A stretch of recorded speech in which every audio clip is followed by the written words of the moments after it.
Depuis la dernière fois qu'on s'est vu, quoi être neuf? Well, c'est Périscope, la passerelle culturelle, le convoi naturel qui se révèle.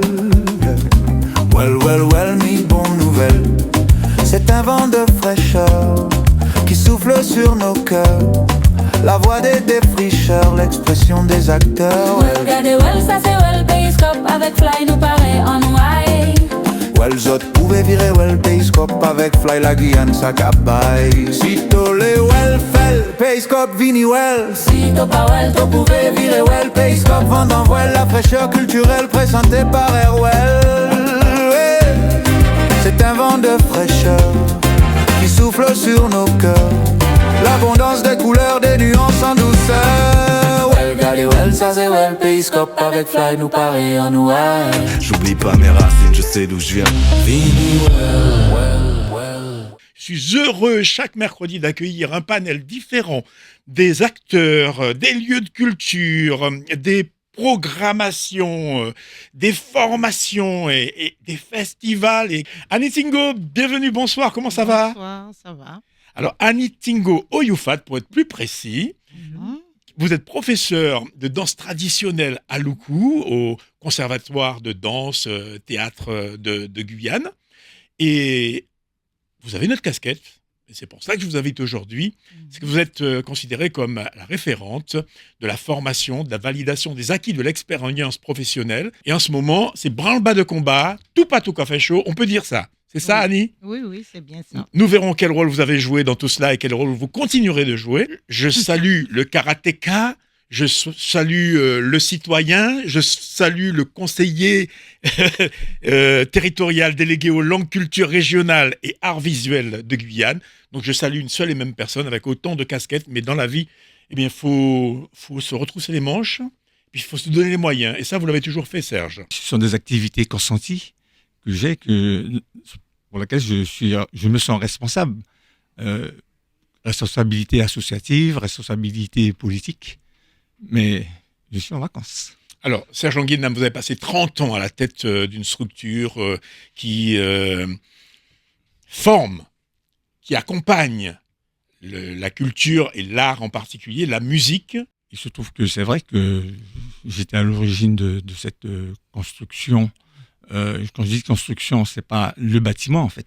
C'était tout un ensemble c'était un réseau d'écoles de musique en fait au départ, puisqu'on était régional. C'était l'école régionale de musique et je me suis dit, si c'est l'école régionale de musique, on a une vocation territoriale. Donc il fallait aller sur le territoire et on a aidé à la construction de ces structures comme Saint-Laurent-du-Maroni. On a aidé aussi Kourou, nous avons créé aussi Sinamari, et il y a tout un réseau d'écoles de musique qui ont été construites, du fait même à l'origine du conservatoire.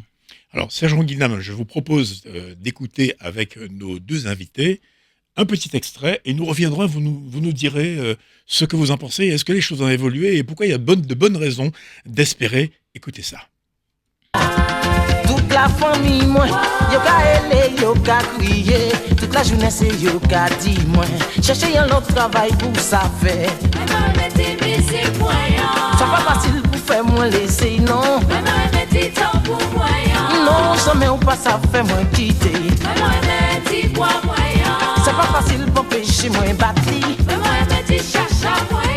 C'est pas facile pour pécher moi sucré.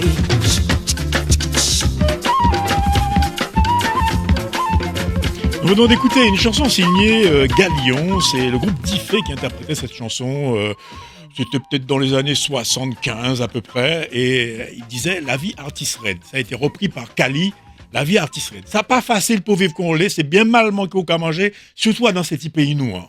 Or, on sait pertinemment qu'être artiste, ça peut être un métier. Il n'y a pas de raison, la preuve c'est que quand vous étiez au conservatoire, vous formiez des musiciens qui pourraient très bien nourrir la vocation de devenir des musiciens professionnels.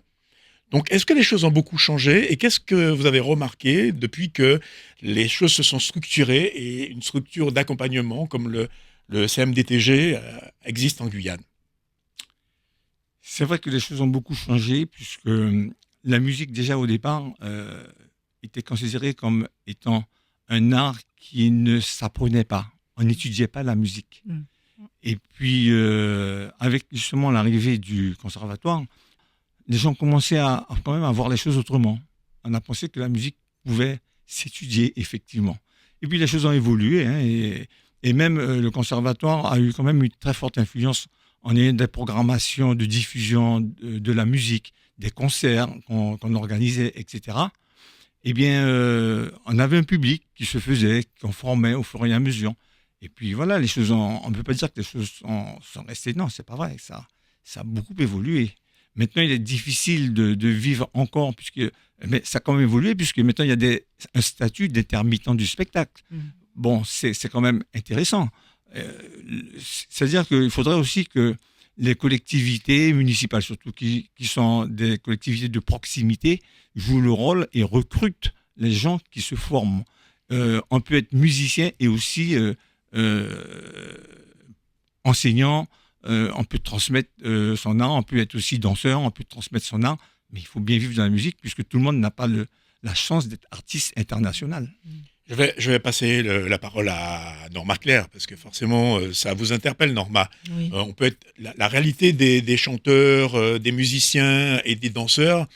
Eh bien, elle vit les mêmes confrontations, les mêmes limites, elle rencontre les mêmes problématiques également. Et par exemple, nous parlions tout à l'heure de Touka Danse, qui est un centre national de développement chorégraphique. Et ce centre-là a permis à nombre de jeunes Guyanais, aujourd'hui, de s'épanouir, de s'émanciper et de vivre de leur art. Oui, c'est une des missions, en fait. Hein. C'est une des missions du Centre de développement chorégraphique national. C'est le développement de la danse sur un territoire aussi. Et dans cela, c'est aider les jeunes sur le territoire à développer leur propre discours artistique, de l'apprendre, c'est de les accompagner pour aller plus loin, c'est d'en faire des professionnels, c'est d'arriver à professionnaliser et les accompagner tant sur le projet artistique, tant sur leur formation, tant aussi sur leur structuration, parce qu'il faut se structurer et puis pour en vivre, faut vraiment se batailler, quoi. C'est difficile et je rejoins un peu ce que dit Serge, c'est que il nous faut au jour d'aujourd'hui, avec la professionnalisation qui s'accentue dans le domaine de l'art, de la danse, de la musique et de la chanson aussi d'ailleurs. Hein. Il faut des accompagnateurs aussi du territoire au niveau institutionnel, c'est important. Merci Annie Tingo Oyufat, vous êtes un bel exemple de réussite parce que nous évoquons la Guyane, mais on ne peut pas parler de la Guyane sans mettre l'accent sur les différents accents. Il y a des accents aigus, des accents circonflexes. Les accents ne sont jamais graves en Guyane. Mais en tout cas, il y a une foultitude d'accents. Et vous êtes le pur produit de cette réflexion. C'est-à-dire qu'aujourd'hui, vous enseignez au conservatoire, comme nous le disions au début de l'émission, mais vous avez profité d'un système qui existe déjà. Depuis 1934, existe la VAE. Tout le monde ne sait pas, mais depuis 1934, la formule existe. Elle a beaucoup évolué au fil du temps. Et c'est sous François Hollande que les choses ont pris une tournure un peu plus, on va dire, de masse. Et donc, la République a estimé, a jugé utile de mettre en place, on va appeler ça des itinéraires bis. Hein, ou alors des bretelles d'accès aussi, si on prend l'exemple de la route. Annie Tingo Oyufat fait partie de ceux qui ont pris une bretelle d'accès pour vous diplômer, pour que vous ayez votre activité ait une reconnaissance dans le cursus de transmission. Est-ce que vous pouvez nous expliquer comment ça s'est passé et comment ça s'est déclenché et comment vous avez été diplômé? Ben moi, ça s'est passé suite à une amie de mon mari qui est venue en Guyane, qui est ethnomusicologue. Et c'est lui qui m'a parlé de la VAE, parce que j'avais été déjà à la VAE, parce qu'avant c'était la jeunesse de sport, et ça, j'ai rempli le dossier, j'ai fait une pré-évaluation, et puis après, je ne sais pas qu'est-ce qui s'est passé.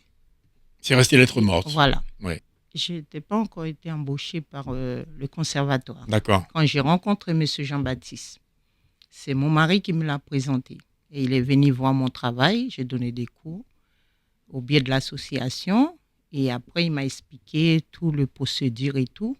Et il m'a expliqué qu'en Martinique, ils ont fait ça. Et lui aussi, il a fait ça en Martinique avec un conservatoire qui s'appelle la CFEDEM de Normandie. Quand vous vous inscrivez, comment ça se passe? Vous payez quelque chose? On vous demande quoi? À ce moment-là déjà, en 2019, Oui. J'ai été embauchée par le conservatoire. Et le conservatoire, la vie d'envoi avait payé une partie déjà. Oui. Et le conservatoire a dit qu'il prendra En charge le complément. Voilà. Et donc, on comprend bien que toute seule, c'était déjà un parcours du combattant. Ah oui. D'accord. Beaucoup. Et donc, ensuite, nous reviendrons sur l'évolution et comment vous avez finalement décroché la timbale parce que vous avez fait valider vos acquis. Oui. Si quelqu'un qui venait d'ailleurs avait reconnu chez vous les gestes, la bonne pratique d'une professionnelle, il n'y a pas de raison qu'un jury ne le reconnaisse pas. Je veux dire, surtout que vous êtes sur une spécificité et que vous maîtrisez un espace qui est complètement inconnu de ceux qui sont dans l'Hexagone parce que qui mieux que vous peut expliquer ce que vous faites lorsque vous avez conscience que ce n'est pas juste par mimétisme qu'il y a dans la transmission un processus. Oui. Alors, justement, Serge Longuinam, vous avez bien compris ça au sein de la collectivité territoriale. Vous avez compris qu'il y avait une nécessité d'armer, d'outiller les professionnels de Guyane dans les milieux artistiques pour leur donner une opportunité à la fois de se former, de valider leur formation par un diplôme, mais également de doter le pays de compétences et d'ouvrir le champ des possibles avec des formateurs disponibles et formés. Oui, alors l'objectif, c'était vraiment ce que tu viens de dire. Il fallait doter le pays. Et il fallait pour cela aller sur le territoire. Donc, nous avons lancé cette opération. Nous avons fait en sorte que ce soit l'ensemble des personnes qui vivent sur le territoire qui soient informées de la mise en place de cette VAE. Et c'est vrai, il est vrai que nous avons eu des candidats qui venaient de partout, des communes éloignées, comme Maripasoula, je crois qu'il y en a de Papaichiton aussi, et Saint-Laurent, Sinamari, Kourou, etc., Mana. Et nous aurions voulu qu'il y ait aussi de l'Est aussi, je crois qu'il devrait y en avoir, mais je ne les connais pas encore. Alors, du coup, donc, il fallait lancer cette opération pour que les gens qui qui valorisent, en tout cas leur expérience, les valorisent de manière à ce qu'ils soient aussi, qu'ils officient, qu'ils travaillent dans leur environnement. C'est ça surtout l'enjeu. C'est qu'ils restent dans leur environnement pour pouvoir former des gens là où ils sont et là où ils vivent. C'est surtout ça le plus important. Et donc, quand vous avez contacté le CVDM de Normandie, qui a l'habitude de former... Alors, le CVDM de Normandie est habilité, justement, à organiser ce type de formation. C'est pas vraiment une formation. Je dis bien, c'est pas une formation, c'est une validation de l'expérience et des acquis. Donc, ça veut dire que c'est un organisme agréé par l'État. Agréé pour ça et habilité pour pouvoir... À l'organiser. À organiser... accompagner les gens parce qu'il ne s'agit pas de les mettre en situation d'échec. On les accompagne tant qu'on peut pour les aider à valoriser cette expérience. Parce que même, je vais prendre un exemple très simple, un chef d'orchestre. Enfin, ici, nous avons beaucoup de groupes et on a des chefs d'orchestre, des gens qui sont là et qui pendant des années ont dirigé leur orchestre. Bien, ils sont en situation où, quelque part, ils enseignent, puisqu'il suffit lorsqu'ils donnent des indications, le bassiste joue trop fort, par exemple. Ils disent non, le bassiste, tu essayes de couvrir la voix du chanteur, alors que c'est le chanteur qui amène le discours, c'est lui qui fait comprendre la mélodie, c'est lui qui amène cette mélodie pour qu'on comprenne. Eh bien, le bassiste ou l'accompagnement ne peut pas couvrir le chanteur, on ne doit pas couvrir le chanteur, il faut qu'on l'entende. Alors, il est dans une situation où il acquiert de l'expérience lui, mais pendant des années, il a dirigé, il a travaillé dans ce sens. Donc, il est en situation pédagogique, quelque part. Donc, il ignorait aussi. Oui, et c'est bien ça. Mais c'est une facette, hein, ce n'est qu'une face. Il y a d'autres personnes qui enseignent, qui sont Vous dans savez, des si associations. vous interrogez etc. les gens en règle générale, vous leur demandez s'ils ont des compétences, ils vont hésiter. Oui, Par exemple, est-ce que vous savez cuisiner? Quand vous cuisinez, est-ce que les gens disent que c'est bon? Ben, c'est une compétence. Oui. Vous voyez, mais ce n'est pas considéré comme tel parce que c'est tellement naturel et spontané. alors c'est pour ça Vous voyez qu'on les accompagne pour voilà. faire ressortir justement, pour qu'on fasse ressortir ces compétences et les valoriser à travers à travers l'accompagnement tout simplement. Permettez-moi une petite digression, parce que nous sommes en Guyane et je pense qu'il est important de bien visualiser de quoi nous parlons. Un exemple, tous les piroguiers qui naviguent sur le fleuve, que ce soit en haute saison ou en basse saison des eaux, ce sont des gens qui ont une compétence. N'importe qui ne peut pas faire ça, vous voyez ce que je veux dire? Et par conséquent, est-ce qu'ils ont passé un diplôme? Est-ce qu'ils ont suivi non, parce que c'est l'expérience, c'est, comment dirais-je, une pratique régulière. Et on peut imaginer que pour les artistes, c'est exactement la même chose. C'est-à-dire que n'importe qui ne peut pas prétendre venir et participer sans l'expérience, mais ceux qui ont l'expérience vont devoir prouver que cette expérience, elle est maîtrisée. Et voilà comment on va résumer un peu ce rendez-vous. Il faut pas oublier, la pédagogie est devenue une science, la pédagogie. Mais elle était empirique. Avant de devenir une science, c'était quand même empirique. Ça s'est fait au fil du temps. Avec l'expérience. Avec l'expérience, ouais. Exactement. Alors, Annie Tingo Oyufat, je l'évoquais tout à l'heure, c'est intéressant d'avoir votre parcours parce que vous, aujourd'hui, vous êtes référente sur ce dispositif. Parce que avant de la réunion, parce qu'il y a eu une réunion ce week-end avec tous ceux qui sont mobilisés et qui prétendent valider leurs expériences, vous avez pu faire un tour sur le territoire de manière concrète. C'est un travail de terrain pour aller essayer de détecter ceux qui pourraient prétendre. Comment ça s'est passé? Difficile, comme toujours, parce qu'en Guyane, on a une mentalité, désolé pour les auditeurs, mais c'est vrai, on a une mentalité, il suffit qu'un projet passé n'a pas réussi, quand on arrive avec un autre, ça ne va pas passer et tout. Et les gens, je voudrais préciser aussi, ce n'est pas que la VAE, il y a la VAE et la formation. La formation, qui se la déroule sur 3 ans. est déjà commencée. Oui. La formation va commencer l'année prochaine. Oui. Et les inscriptions, les gens peuvent s'inscrire toujours pour la formation. Ça dure 3 ans et c'est rémunéré normalement. Voilà. Et ceux qui veulent s'inscrire peuvent s'inscrire toujours pour la formation. C'est vrai qu'il y a des Guyanais qui pensent que, comme ils connaissent bien leur culture musicale, ça ne les intéresse pas. Mais pour travailler ailleurs et travailler avec les autres, on a besoin d'être diplômé. On est diplômé de sa propre culture musicale, mais on n'est pas diplômé pour donner des cours à toute la population française ailleurs. C'est pour ça qu'il y a la formation. Pour ceux qui est déjà, comme on dit, diplômé de sa propre culture musicale, c'est la VAE qui le transmet déjà. Mais ceux qui n'ont pas encore la manière et la pratique pour transmettre tout ce qu'ils savent aux autres, on leur propose un cursus de 3 ans. La formation, voilà. Et donc, Serge Longuinam, la collectivité territoriale s'est mobilisée sur une opération comme celle-là. On va parler quand même du nerf de la guerre. C'est une formation qui est prise en charge. Ça correspond à quoi? Ça représente quoi dans l'investissement de la collectivité? Il faut doter le territoire. Ça veut dire qu'il faut mettre tout le monde sur le même niveau. La formation se fait à Cayenne. Il était normal que nous prenions en charge ceux qui sortent de Maripasoula, ceux qui sortent de Saint-Laurent, qu'on prenne en charge, puisqu'elle se passait sur 2 jours. Il était normal qu'on paye l'hôtel, qu'on prenne en charge l'hôtel, l'hébergement, les repas, quand il y en avait, et pour ceux qui venaient de communes éloignées. Ça, c'est une première chose. L'accompagnement, comme ce n'est pas une formation à proprement parler, je parle de la VAE là, maintenant. Il s'agit d'accompagnement, donc qui se fait en plusieurs phases. Eh bien, elle n'est pas d'un coût excessif, parce que dans le budget, le plus lourd, c'est en fait les 2 tiers du budget sont consacrés justement à la prise en charge de personnes qui viennent de communes éloignées. ce n'est pas la rémunération des formateurs elle-même qui est lourde. C'est surtout la prise en charge des personnes qui prennent l'avion pour sortir de Maripasoula, etc. Voilà.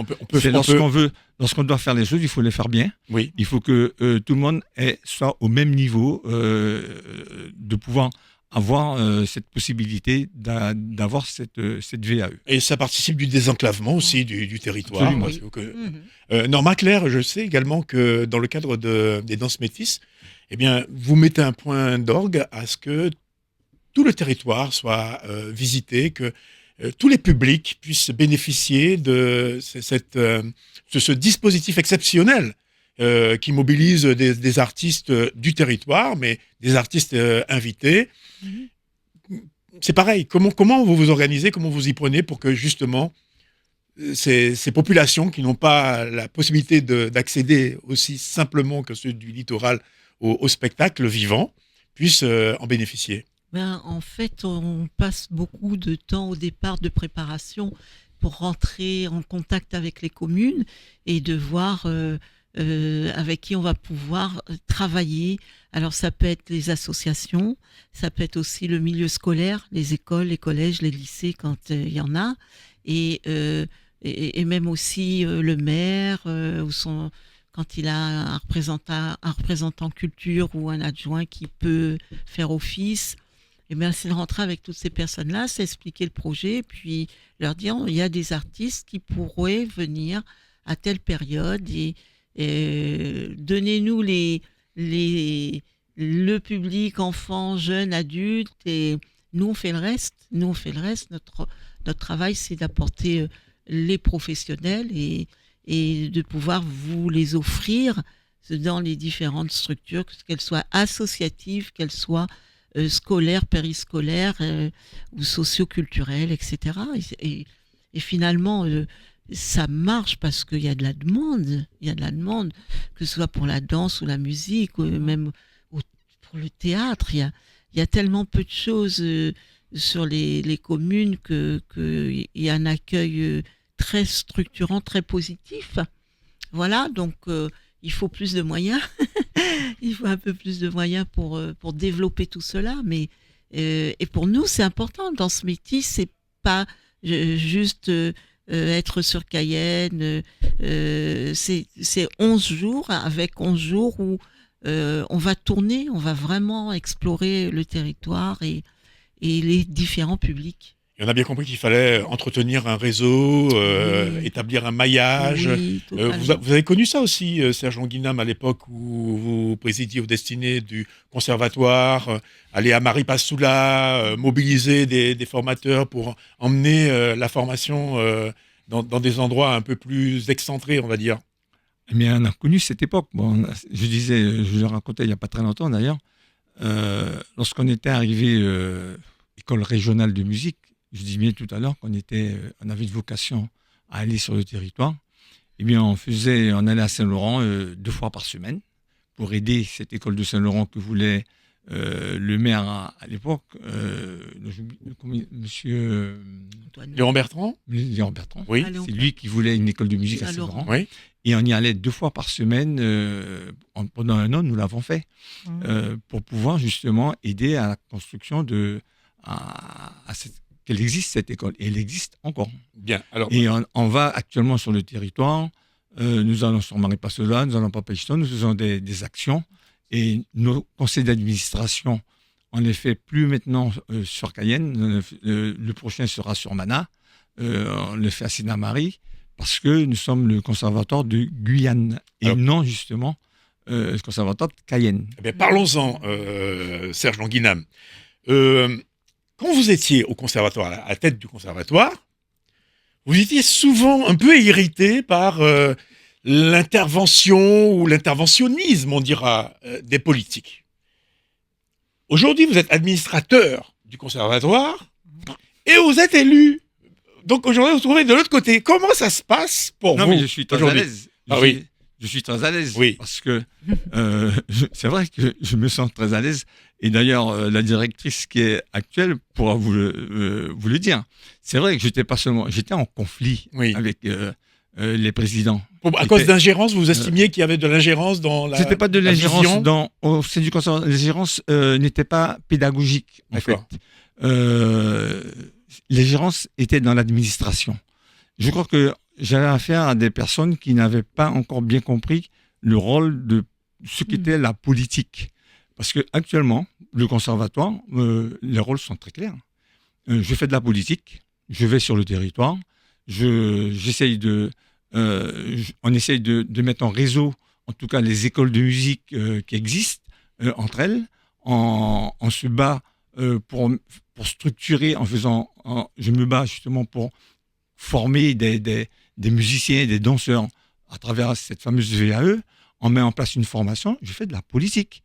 Et puis madame la directrice actuelle, eh bien, elle gère son conservatoire. Je dis bien, elle gère son conservatoire. Elle est directrice du conservatoire d'un établissement et c'est elle qui en fait l'administration et aussi la partie pédagogique.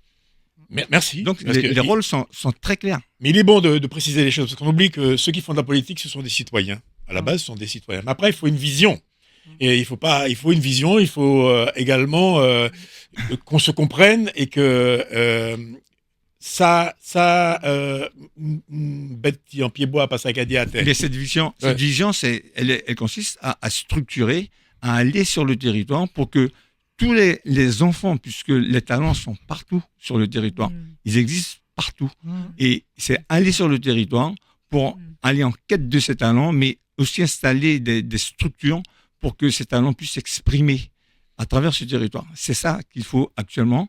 Il faut qu'on aille sur le territoire. C'est pour ça que le conservatoire, c'est un outil. C'est l'outil de la collectivité qui est au service des populations. Alors, pour conclure, Annie Tingo, Oyufat, c'est en bonne voie tout ça.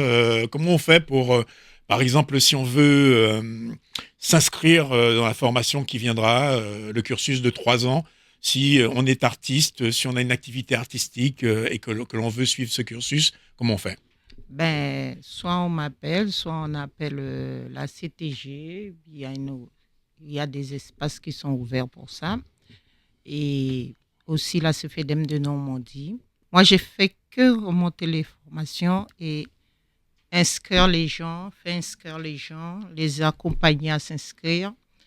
Et s'il y a un problème, je suis ici, je discute ou je les appelle. Vous êtes dans la proximité et donc vous allez leur éviter toutes les péripéties que vous avez connues, vous, quand vous passiez votre diplôme. Je voulais dire, pour tout à l'heure, là, je voulais dire que le directeur de la CFEDEM de Normandie ça fait 3 fois qu'il a fait le tour de la Guyane déjà. Il a pris, c'est vrai que ça a pris un peu de retard, ça devait commencer, la formation devait commencer. Mais avec le territoire qu'on a là, on a pris du retard à cause de tous ces villages éloignés. Il y a des villages éloignés, mais il y a aussi des communes éloignées. Et que des maires et des services culturels des communes, beaucoup de communes ne prennent pas en compte. Quand on les appelle, ils ne suivent pas. Il y a des communes qu'on n'a pas été. Je ne vais pas citer les noms pour ne pas faire... mais il y a de temps en temps, il faut citer leurs noms. Quand des programmes comme celle-ci arrivent en Guyane, c'est tout payé, tout frais payé. C'est juste pour former les gens. Et dans le monde artistique, culturel, musical, en Guyane est mal perçu. Les gens ne les voient pas comme quelque chose comme dans le monde entier on le voit. L'année dernière, j'ai été à la CFEDEM de Normandie. C'est là que je vois l'importance de ce diplôme-là qu'on a et la formation. Les gens viennent du monde entier à la CFEDEM de Normandie. Et c'est des directeurs d'école chez eux qui dirigent, qui sont dans la scène, qui font tout. Des gens qui ils n'ont rien à prouver à personne. Mais ils veulent ce diplôme qu'on a là. Vous voyez? Et nous, quand ça arrive chez nous, pour une fois, la collectivité prend tout en charge. Moi, on ne m'avait pas pris en charge. J'ai suivi. C'était la première fois. J'avais du mal. Mais j'ai été quand même parce que c'était un besoin. Parce que chez nous, on peut beau lutter dans les associations. Si on n'est pas structuré, on n'est pas diplômé en Guyane. Les pratiques musicales qu'on a, de la scène ou de l'association, tout autre. C'est pas reconnu. Les choses ne peuvent que bouger. En tout cas, merci pour tout ce que vous avez entrepris en direction de nos artistes en Guyane qui ont grandement besoin de cette considération. Les artistes, je le disais la fois dernière, ne sont pas des marchands de tapis. Donc, c'est un métier comme un autre. On s'investit et parfois, eh bien, les gens pensent que quand un artiste travaille dans une collectivité, c'est parce qu'il balie un petit filon, parce qu'il y a des gens qui connaissent lui. Mais non, parce qu'on peut être artiste et avoir d'autres diplômes, d'autres formations. Mais quand on veut travailler dans le domaine artistique, il faut pouvoir justifier de la compétence et de la validation d'un diplôme qui vous donne l'autorisation de le faire, surtout dans des structures qui sont contrôlées par l'État. Alors, merci Serge Longuinam d'être venu nous en parler. Merci à Netingo Yufat. Mais avant de vous laisser partir, je fais un petit clin d'œil à Serge Longuinam, qui lui aussi est musicien. Bon, c'est vrai, il n'a pas pratiqué la musique pour aller au devant de la scène, mais il doit encore pratiquer son instrument en cachette sans rien dire à personne. Écoutez ce petit extrait, écoutez ça. La vie a fout sa douce, bikini, mazouk, soukous, à ça la vie cayenne, travail à pas la peine, pays a qu'à changer, il faut pas laisser temps à passer, il faut prendre du vent, si zot pas les à du vent qui pense, en du vent, en vent, du vent prend, faut bien rouge, nous décider. Voler, voler, voler, vider, mais pas oublier courir derrière travail. Mayouri pour nous river, pour nous progresser. Mayouri pour nous ensemble, on prend la vie.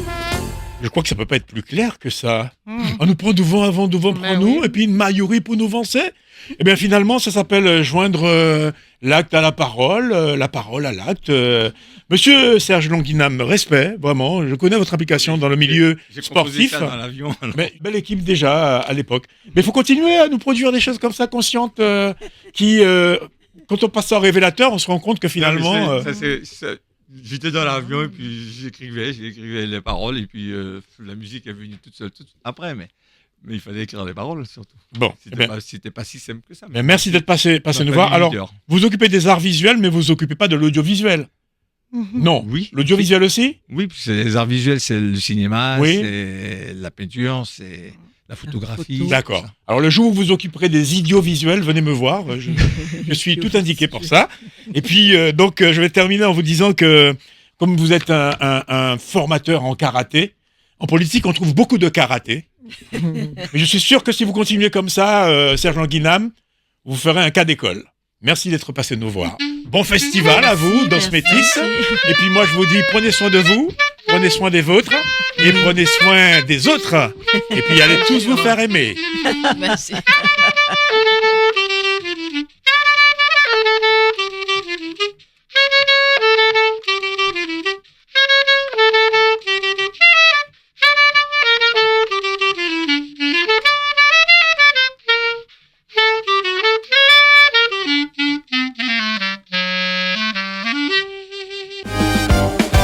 Depuis la dernière fois qu'on s'est vu, quoi de neuf? Well, c'est Périscope, la passerelle culturelle, le convoi naturel qui se révèle.